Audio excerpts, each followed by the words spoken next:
The two of us. Yes.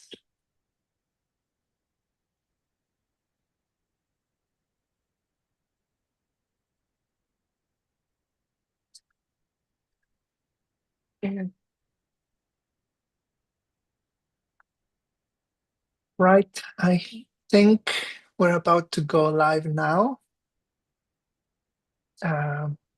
So let me just check this. All right, so I think we're live already on YouTube. I just checked. So welcome everyone. Thank you for joining. Today we are presenting our patient and public engagement series at the British Society for Gene and Cell Therapy. My name is Juan Antinao. I am a postdoctoral researcher at UCL. I work in this committee with Dr. Sonam Gurung and Dr. Rajvinder Karda. And basically the main idea of these talks is to bring gene therapy to the public and try to discuss different topics that might be of interest for people interested in gene therapy, or basically just to get an idea of how gene therapy is working in the real world, basically how this is being applied to patients. So initially, I would just like to give a little bit of instructions. The main thing is that we will have some questions, but we will have our speaker today do their talk first, finish, and ideally what we would like is for the audience to send us their questions in the YouTube live chat. And by the end, we will gather those questions and ask them when we're doing the last conversation between the speaker and myself today. If you cannot do that, we also have an email address that you can see at the end of the slide there, r.carda@ucl.ac.uk, where you can send questions if you cannot do it over YouTube. Well, without further ado, let me just introduce our speaker today. So we have today Dharmisha Stezaly. She is the mother of a little child that has been treated with Zolgensma. And basically today we want to take advantage of our experience and basically know how gene therapy is working on the other side of research. Basically our end goal, how patients and their families are experiencing the arrival of gene therapy as a treatment for this kind of diseases. So without further ado, I'll just give the floor to Dharmisha. Please let us know your experience with gene therapy. Thank you. I'll go to the next slide. So I'm Dom. I'm mum to this little boy here. His name's Sebastian, and he has SMA Type 1, so spinal muscular atrophy Type 1. Type 1 is considered the most severe out of all the types. He was diagnosed around 4 months old on the 10th of June 21, and he received Zolgensma at around 4.5 months on the 30th of June 2021. So when he was diagnosed, we were referred to Great Ormond Street Hospital. We were told he would sit, he would breathe independently, and he would eat independently. So I can confirm he is doing those 3 things currently. Gosh categorized him as a type 1B. So they have, within each type, they have different types of severity. So he was bang in the middle. The reason why he wasn't a higher grade was because he breathed diaphragmatically, and he had a weak cry. Seb has responded to gene therapy really well.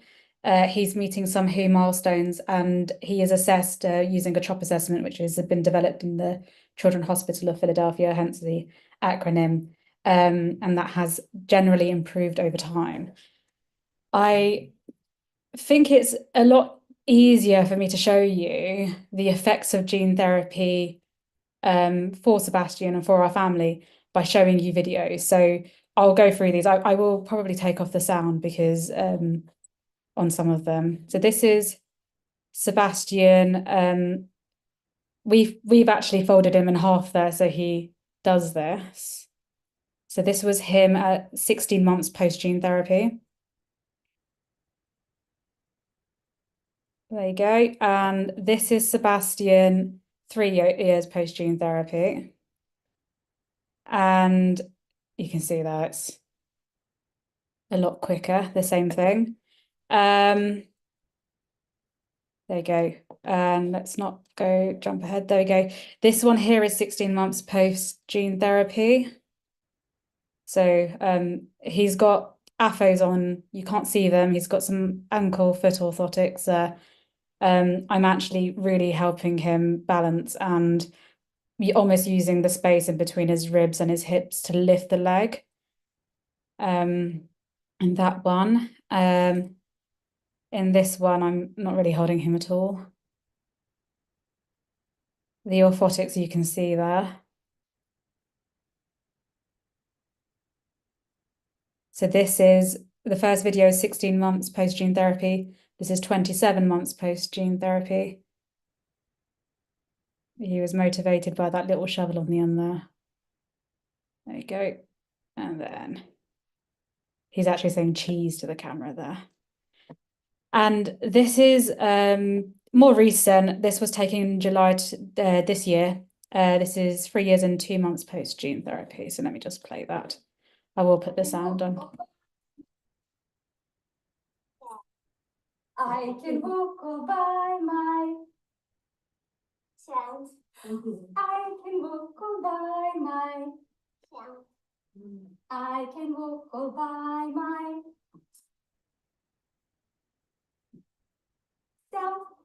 I can walk all by myself. I can walk all by myself.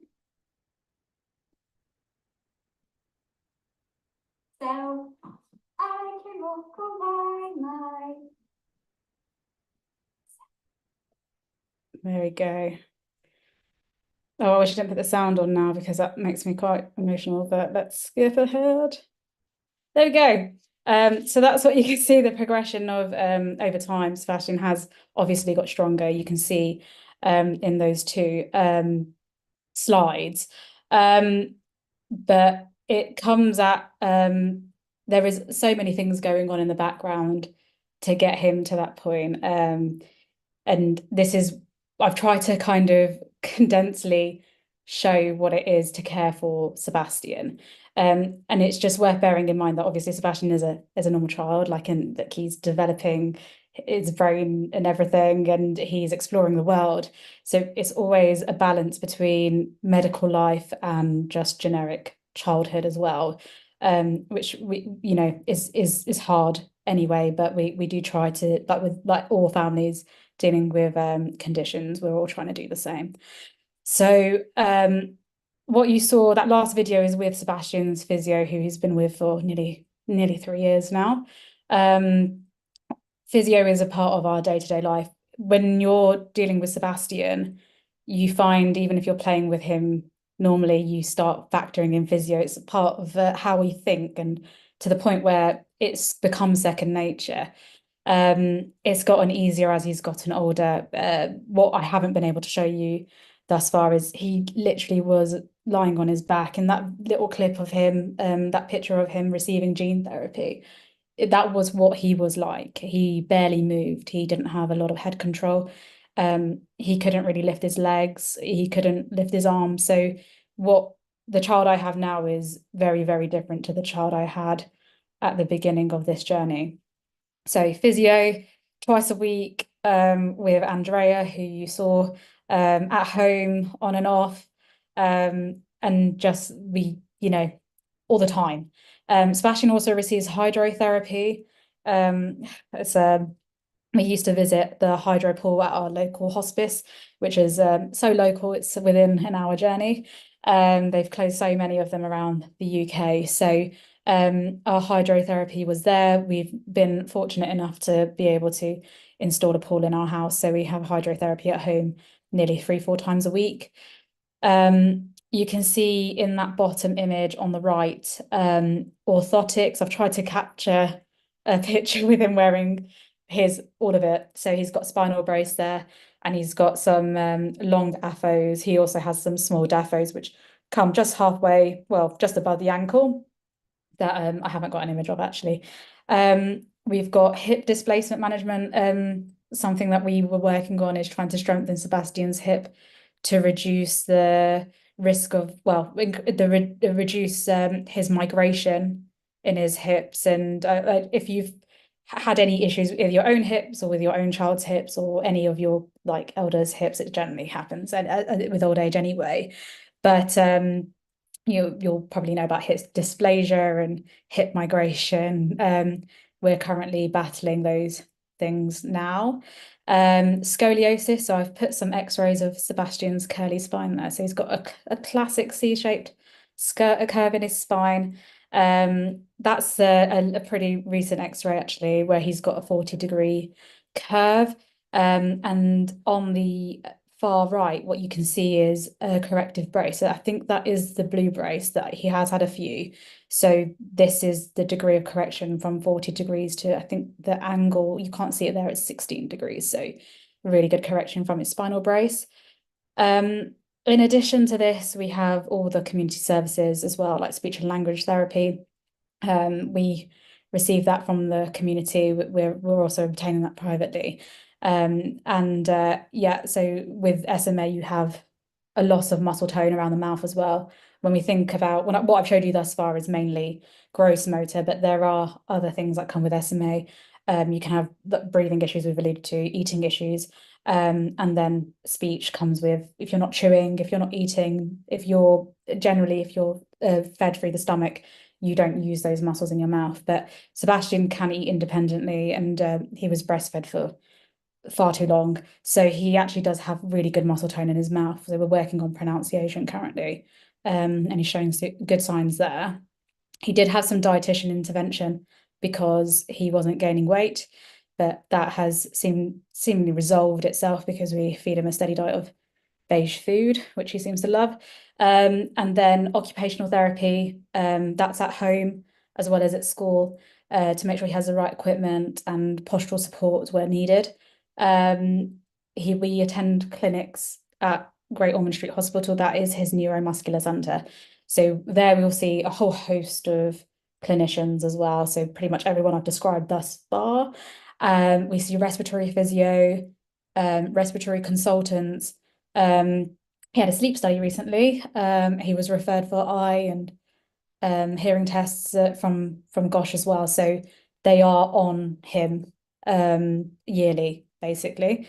I've put in inverted commas there, medical tourism, because whilst the NHS provision, I've tried not to talk too much thus far because I keep on saying thus far, because I'm going to talk about challenges in the next slide. We do fly abroad for some of his care. Medical tourism is usually associated with surgeries or dental surgery. I kind of use that term to describe what we obtain from Italy. So his orthotics, even though we have a provision from the NHS, we do fly abroad to get his orthotics from another country because they have better experience with SMA. They seem to be more corrective, focusing on things like pronation, valgus knee, which is not something that seems to be a focus currently here. And we also go for physio abroad because Sebastian is half Polish. So we go to Warsaw for physio, where he gets like 2-3 hours a day. And then we see a lead clinician who seems to be developing an expertise in hip management and scoliosis. So we're trying to leverage everything we can. I've even met doctors that have flown into Warsaw from the US to talk about hips. So trying to leverage whatever I can find or research myself to become as well informed as possible. I think most families are doing the same. Right, challenges. I think I'm doing okay for time as well. I will be brief because this is not a very good representation of everything. Every family is different. We're very fortunate to have private healthcare through our work. I'm very fortunate to have been able to go back to work, to not have to quit my job to become a full-time carer. That is the reality for some families. And then I have parents that come to my house and look after Sebastian 5 days a week. And I wouldn't trust anyone else with my kid. But you know, now he's at nursery and stuff, we've been able to it's been easier as he's gotten older. But the major challenge I have, and most families will have, will be navigating our NHS. And Lord Darcy's report that's been well publicised shows that the NHS is in critical condition. There's always a lack of funding. A lot of the decisions that are made are based on the economic benefit that can be achieved. And it will be done when you guys are developing gene therapies as well. Like, is it worth it? So we've had a few challenges with even obtaining vaccinations, like RSV prophylaxis. Yeah, we couldn't obtain that for Sebastian because he isn't using ventilation at night. However, if he did get RSV, then he probably would have ended up on a ventilator. So we couldn't get that approved by NHS England. You find that even the people that are on your side within your community generally have no power. So you're in a position where you're constantly advocating, which is very tiring. And that's something that a lot of families will go through. If it's not RSV prophylaxis, it will be something else. Postcode lottery. So the fancy spinal brace that I have showed you, that is actually available on the NHS, but Sebastian doesn't fall within Sheffield Children's Hospital catchment area. So he can't get that on the NHS. So we've had to fund that privately. So that's almost like a £2,000 spinal brace that we have to buy new every 9 months. And insurers don't cover medical equipment. So depending on where you live, you get better services and you get better things. Is it fair? No, but it's something that we all have to navigate. We're quite fortunate that we have a fantastic state nursery that really cares about the SEND provision. There are some areas in the country where that isn't available. So you take what you can and then you figure out when you can't get what you need. Sebastian does receive benefits and funding for things, and it all, there's a carer's allowance available for the people that care for him. There's the disability living allowance, mobility allowance, and essentially it all gets pulled together to go towards all the stuff that we've talked about, where it's physio, paying the electricity bill and the hydrotherapy pool. It doesn't cover everything, but it is something. As we're going through life, we're always thinking about inclusivity, accessible schooling. I'm already thinking about secondary schools, even though he's not even in primary school yet, because I'm just thinking, what does an accessible high school look like? I didn't go to a school which was accessible at all. So yeah, I'm constantly trying to think about what's next. And if any of you guys live in anywhere in London as well, outdoor space is being accessible. So I doubt that any of you have a local accessible park. True accessibility looks very different to what we think it does. My local accessible park is about a 25-minute car journey away, which is better than an hour, so I'll take it. But yeah, accessible schooling and inclusive spaces is something that we have to think about, and something that Sebastian will have to navigate as he gets older as well. And currently there is no newborn screening. So despite Zolgensma being approved in 2021, when Sebastian, what was it, 2020, when Sebastian received his gene therapy. Yeah, no, 2021 is when he was born. Oh God. There's been no newborn screening added to the panel of conditions. So we're like 3 years down the line. There are some countries that we were talking about this before the live stream. There are some countries where you have newborn screening and no Zolgensma, and we have Zolgensma and no newborn screening. And there are some countries where they have both, but the criteria for administration is really tight. So without early diagnosis, and with, when children are diagnosed early with SMA type 1 and 2, the administration of Zolgensma could be considered curative. And currently that's not the case. So every single time a child is diagnosed, it's usually because they're symptomatic, which is a shame, because we could prevent that from happening. But those are the crux of issues. I haven't got any more slides or any more pictures. So I'll hand back to Juan and I'll take any questions if there are any. Thank you very much for that great talk. It's great to hear your experience. Looks like Sebastian is doing really well. So I'm sure you're happy about that as well.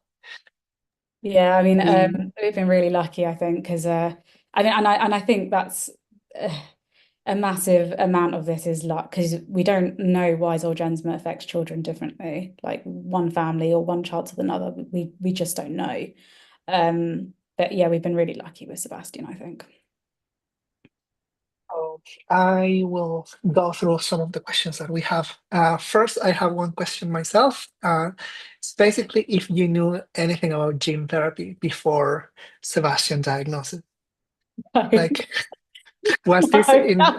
No. I hated science at school. I hated it. I had no, this is the thing you learn as you go. I mean, this isn't something that I don't think this is something that any family wants to learn about.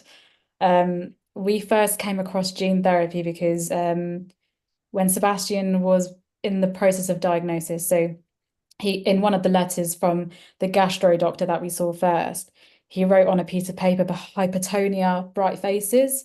So if you Google hypertonia on the NHS website, it comes up with I think it's like 14 conditions. On that same day, we saw that gastro doctor.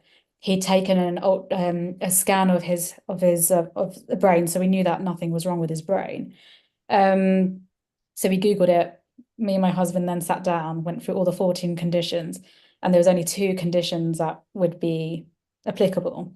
And it was spinal muscular atrophy and benign congenital hypertonia, which is hypertonia without any real diagnosis, because hypertonia is a floppy baby syndrome, is a symptom, it's not a diagnosis. And then when you Googled SMA at the time, which would have been June, the BBC article for baby Arthur, who'd been the first patient in the UK to receive Zolgensma, came up. So it's like that looking like, I mean, obviously it was a lot more emotional at the time, but when your husband says to you, actually, that condition, which is really severe, is probably the best one because it's the only one with a treatment. That's how we learnt about Zolgensma. That I can actually remember the moment I first learned about Zolgensma. That was it. Yeah. Wow, that sounds like a It was intense. I think big moment. it was that bank holiday. It was bank holiday Monday. It was a Saturday before a bank holiday Monday and I remember it so vividly because we went through a phase of hating bank holidays because the NHS stops. Everything stops on a bank holiday. Weekends, everything stops. So that's why it's so yeah, it's very ingrained in my soul, that memory. Well, Thanks and for related to reminding that, me. like now you know what gene therapy is. Mm. You've learned a lot about it. Is there anything that you would have liked to know beforehand? Like to know, I don't know, has Sebastian had any side effects or like something that you would have liked to know before he got the gene therapy treatment, for example? I actually think the NHS are quite good with the administration. And I don't know if it's changed now because obviously it's been in play for a while. But with they are very good to tell you of all the risks, right? So, it might not work, liver failure, kidney failure, cardiovascular failure potentially. It was like loads of risks. So I wouldn't say there was anything I'd wish I'd known before. I think social media, globalization, the access to information. So we were able to see it, but still now you're able to see children in real time post gene therapy. And um, I think the biggest learning really after, so not really to your question, but it's more you see how other children can benefit when there are access to different things versus here. So I think that's been the shock, but it's not something that I would have ever have explored beforehand to get answers for, yeah. Related to your experience with the NHS, how it's been like? I'm wondering, initially you got the diagnosis, and how was like managing to get the treatment Zolgensma for Sebastian? Like, were you offered the option, you had to push for it? I'm guessing now also it's different, like the Um, NHS already has so for so triple, I when guess. Sebastian got it, it was probably approved for 4 weeks or for about 6 weeks. So it was really new. Um, we didn't have to fight for it. That you're either eligible or you're not. So, and what I mean by that is, you guys will know better than most, but the AAV9 vector, that's how the vector used to transport the proteins to the spine. If you have an aversion to that, or if you have antibodies to that, you can't have Zolgensma. That was probably the biggest thing. So that was the first test Scosh ran. So when we got there on that Friday, that was the blood test that was sent to the Netherlands I think it was the Netherlands, to get tested for. And that would have been pretty much the deciding factor as to whether Sebastian would receive it or not. We were told about Spinraza, which is the other drug. That's not a gene therapy. So we were told about that, but by that point we knew that the best option was gene therapy. So yeah, I mean, it couldn't have been done any faster for Sebastian. I genuinely do believe that, because NHS or private care aside, because Sebastian was diagnosed privately, it couldn't have happened faster. It's just impossible. Yeah. Unless it was newborn screening, then it would have happened a lot faster. But there's no newborn screening. In the absence of newborn screening, nothing could be done faster. No. Yeah. And now I have a question here. So someone asked, have you found that outside of the team who developed gene therapy, if it's difficult to explain like gene therapy to other people, to other teams? No. No, I think you can really simplify it. I mean, I don't explain it the way the doctors explained it to me. I don't find it hard to explain what it is, but I think it's because I, as a layperson, non-science person myself, have to understand it, and I would never put my child through something I can't understand. So, having to take the time to kind of to Google it, there's so many images and so many kind of pictorial demonstrations of what any gene therapy does online. Actually, the access to information is just phenomenal, so you can really educate yourself. And Novartis, which is the company responsible for creating Zolgensma, they allocate you a nurse at the beginning. I think she's a nurse. It's like a community support, and she will explain things to you as well. So I've not found it difficult articulating what Sebastian has received. And I think that is down to the fantastic communications from Novartis, what you can Google online. Like, gene therapy is really well discussed, so you can find out so much from that. So Google everything. So we live on Google, yes. And related to that, in terms of, for example, I, as a scientist, I'm sure you've heard scientists give talks about gene therapy or treatments. I'm wondering if you have any recommendations for us about how to explain gene therapy to other people, like going to schools or carers. Like, is there something that you have seen scientists do that you say, okay, do not do that, or you should explain this in this other way? Oh, I don't know, actually. I've never been badly explained it. Like, everyone has done a good job with me. I don't think that's because I'm super highly educated, or, I think me and my husband, we do talk quite a lot. So when when we don't understand something, we do try and figure things out. But I think I've been really lucky. I find images are the best way to describe it. I mean, describing the gene therapy for Zolgensma as a virus, and understanding what that means in terms of, it's not a real virus, it's a protein, and it's in a vector, and it traveling through the body. I think if you have I can't think of anyone that's done it badly to tell you how to do it better.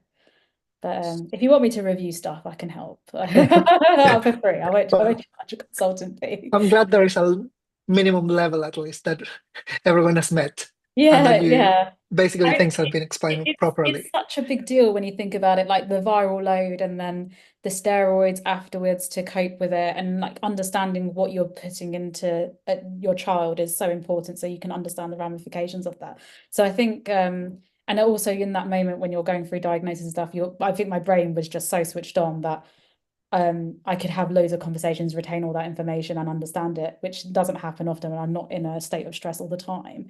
So yeah, I've been very lucky, I think, with the explanations I've received. And again, going back to basically, you talk about this a little bit of the tourism, the medical tourism. Um, I'm wondering first, like how frequently you have your checkups through the NHS, and basically how frequently you do the private side of the care for Sebastian. Like, would Yeah, you say is 50% to each, or right now you're more towards the private side and the NHS is more sparse? I think okay, so just in terms of Sebastian, because it must be said that not everybody has access to private healthcare. So with Sebastian, we I mean, okay, so he's received orthotics from the NHS, right? They get reviewed maybe annually. They're supposed to be reviewed every 6 months, but then he won't get a new pair at that appointment. So you're talking every 9 to 12 months potentially. And by that point, he's generally outgrown them. We go to Italy probably every 6 months because he is growing. When he had the stunted growth, it was such a money saver, honestly. And then he started growing, and we had to replace all of his orthotics more frequently. When you purchase something privately like that, it comes with more care. We have WhatsApp groups to talk about his growth and his AFOs. And I can go on that WhatsApp group to right now, and I could have somebody review something. For his spinal brace, we're seen every 3 to 4 months. Sebastian's NHS spinal brace, we're not replacing because by the time we went for the next review, he would outgrown it. And I don't want to crap on the NHS. I just want to say that because I think it saved my son's life. But when it comes to acute care, it's fantastic in my experience. So when you are with Sebastian, when Sebastian was dying, because even though he was clinically okay, but he was dying, he had a medical condition, an untreated medical condition. They were phenomenal. But when it comes to this aftercare, because of the lack of research, the lack of knowledge, and the constant catch-up game we're playing, we're in a situation where it's slow. It's just slow. So yeah, if we're Mhm. talking about regular catch-ups, yeah, he gets seen by Great Ormond Street maybe supposed to be every 8 months. Because he's not a critical case, it's nearly like every year. And then with everything else we do privately, you're talking quarterly, maybe quarterly. We go to Warsaw every quarter. He goes to see his private physio every twice a week. It's hands-on, but you're paying for it. Yeah. Yeah, that's the difference. Yeah.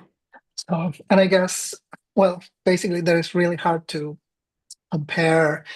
But I'm wondering if you feel like this access that you have been lucky to have to private physio and all these other health professionals basically make a difference beyond just receiving the treatment Zolgensma at the beginning. Like, I don't want to say it, but yeah, so absolutely. It's horrible. It's like it's so inequitable because what you're learning is that what we learn as a family is that, to get good healthcare where you are depends on where you live.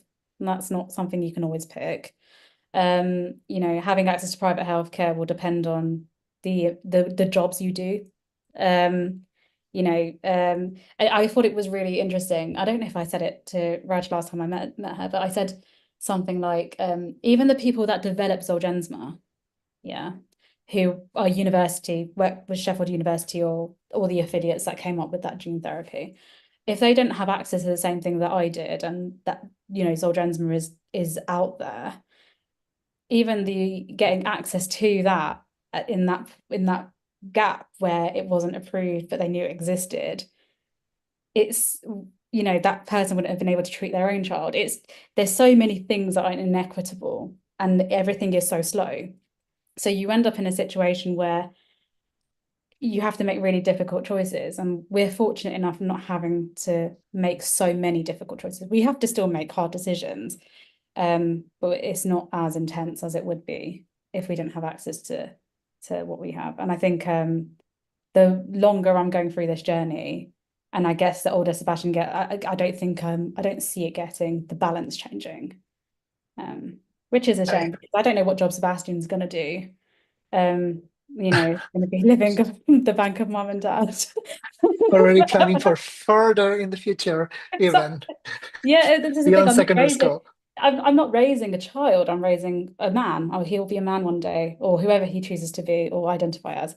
And I'm very aware of that. So, you know, when we're thinking about what it means as he grows older, the things we have to think about, I have the luxury of worrying about that. That's the beauty of gene therapy. I'm able to worry about the schools he goes to. Like I was having a conversation about what high school this weekend, what secondary school he'd go to. That's a lovely problem to have because he's gonna live to do those things. But then it comes with other connotation, like, okay, but is it going to be accessible? Is there going to be a lift in the school? Is it going to have a disabled toilet? Do you know what I mean? So then you kind of, it's amazing to have that worry, but it's a worry that has so many other things underpinning it. Well, I mean, yeah, now you've mentioned like a lot of things that I guess, at least personally, basically I work in gene therapies, but there are things beyond the actual treatment that I didn't foresee after. Like all these little things that you had to experience after receiving the gene therapy that basically we don't develop and we don't think much about it. I think the overall thing is as well, when Sebastian's super cute, like you've seen, he's just the most adorable little boy. But when society as a whole look at a child like Sebastian, he's cute right now, right? But he will be a grown-up. And I don't know about everyone else, but grown-ups aren't as cute as children. So we're living in a world where Sebastian is going to get older and all of his cohort are going to get older. All disabled children who are disabled now and who will remain disabled are going to become disabled adults, hopefully at some point. And society's view of, you know, accessibility, disability, inclusion, all of that will influence how this cohort develops. And I think that's something I'm always thinking about because I'm really glad I found an accessible school for Sebastian, an accessible nursery for him. But I also think it's such a privilege that other children, I didn't as a growing up, but other children are going to see what a disabled child looks like, and that's going to be more normalized. You can't advocate for things that you don't empathize with and understand, but they will be closer to developing that than I was when I was growing up, because I didn't see any disabled children when I was growing up at school. It was a completely inaccessible school. So it does change you as a person. Like I'm a completely different person with Sebastian. And I say that as somebody that wasn't really a big fan of having children. I wanted to have like a really jet setter lifestyle and do nice things. And well, not that I don't do nice things now, it's just child-friendly nice things. But now my brain is completely rewired and I would rather be like this, to be fair. Yeah. And regarding support for you and your family, I'm wondering if you had like a patient organization that you could get support from, or you just mentioned a WhatsApp group that you can ask things on. Like, did you have access to an organization that could help you through this journey? So there is SMA UK, which is a charity. I don't know if Portia's actually dialed in to watch it. She did message me saying she was going to dial into this. So there's Portia from SMA UK is amazing. She's a patient advocate. And yeah, so we have access to that. We have access to our local hospice. So, I mean, I've mentioned that it's really far away, but that help and support is also down the phone. They organise events where you can, it's not SMA specific, but where children with long life-limiting conditions can come together, parents can seek support. We got loads of emotional support from Keach Hospice because the waiting time to speak to a psychologist or psychotherapist was about 20 weeks. So we got that emotional support for me and my husband straight away. And actually, when you're navigating this, you need that. You need that person to talk to. So SMA UK, the local hospice.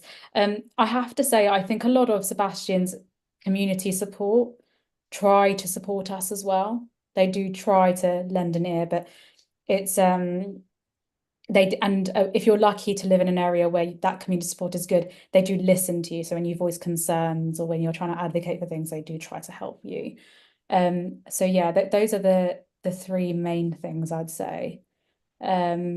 In terms of community support. When I talked about the WhatsApp, there is a WhatsApp group with for other SMA families that Portia is the admin on. So she's on that as well. So when parents raise things, they raise it on the WhatsApp group and then get support almost immediately from other families as well. And that is how I probably got connected to quite a lot of SMA families in the first instance. Yeah. That's great.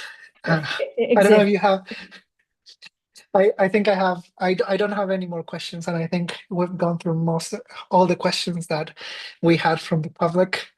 So I don't know if you have some final message for us about your experience, gene therapy, how all this journey has been so far, and what you expect for the future. Oh, so I think when you live a life like this, you stop having expectations, which is great. It's very liberating. I think you change the way you think about things. I think what I would like to leave people with is because everyone asked me, is Sebastian gonna walk? Walking is not like the measure of life. I know a lot of people always ask me, is he gonna walk? Can he walk? Even though Sebastian is showing ambulatory, progress, it's something that becomes so non-important in terms of life in general, because you're just if you fixate on that as a goal, it just seems so silly when you think about the condition, what it actually means. Sebastian, when I mentioned he's breathing independently, he's eating independently, he's able to sit. What we define as a good life, what I define as a good life is completely changed. And I think we need to look at all life being valuable. And I think that's what I'm learning through this journey of disability and advocacy. So that's number one. Or number two, I don't know how many I'll go through. And I think when scientists and anyone involved in the development of gene therapies or any kind of medication, I think we always need to think about patient voices, which is why I don't mind doing these kind of things, because there is a bigger picture. So you might be doing some part of some big process, but the big picture is that there is a community of people that you are trying to help, and understanding what that means and understanding who they are will help like the process become more empathetic, more understanding, and then hopefully at some point in that process there can be better lobbying with the NHS for negotiations of costs and pricing, inclusion into the panel of screening. I think there's just so much that could be done at different points. I don't know who's responsible for it. It could be Big Pharma, it could be, I don't know, anyone, but it's not fair to continually rely on the advocacy groups like SMA UK. It needs to happen earlier in that process, I think. So that's something I think about a lot. So that's what I'll leave you with. Perfect. Well, I don't have anything more to say.